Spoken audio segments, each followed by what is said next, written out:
is our soul created by God out of nothing? This is a question that arises. We could say with certain current scientists, materialists, that the notion of spirit is our soul, therefore the interior cause of our unity of being. All of this is bodily.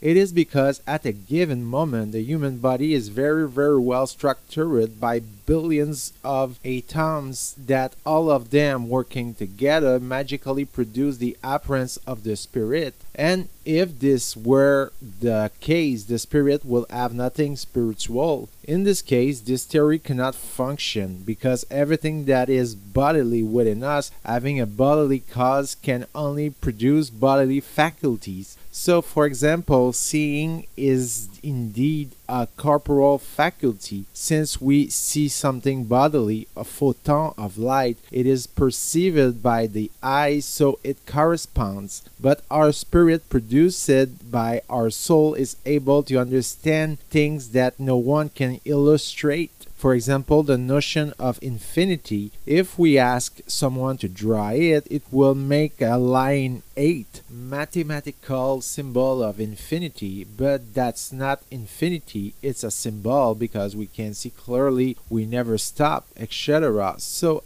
ad infinitum, a little beast running on this 8 will not stop. Infinity itself we understand or we do not understand by defining it because we are not even able to represent it, so our intelligence goes beyond the material issues. The result is this intelligence. This will be carried by our spirit and carried by our soul, which unifies all this together, which can only come from elsewhere, and therefore from an almighty creator. Two solutions now. Either God creates our spirit from a part of himself. It is an impossible thing. God is simple. God is not divisible, as the Buddhists believed, who believed that the whole world was a part of God and therefore it could be divided into parts. God is intelligence, his will is identical to his essence. So there is not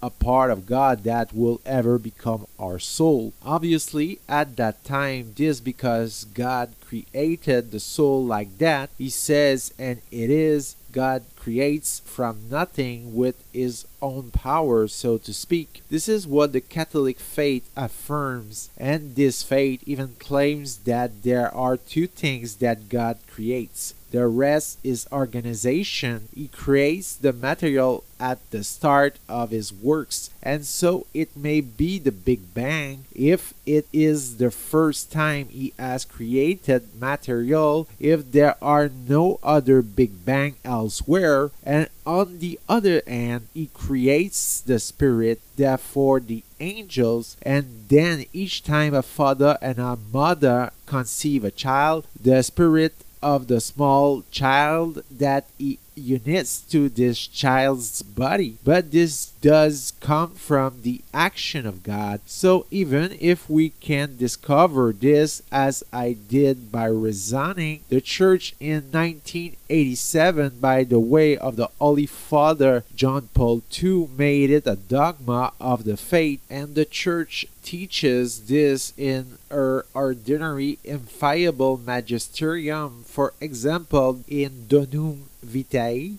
at number 6, from the moment of his conception, the life of every human being must absolutely be respected. For man is on earth the only creature that God willed for himself and for him. The spiritual soul of every man is immediately created by God.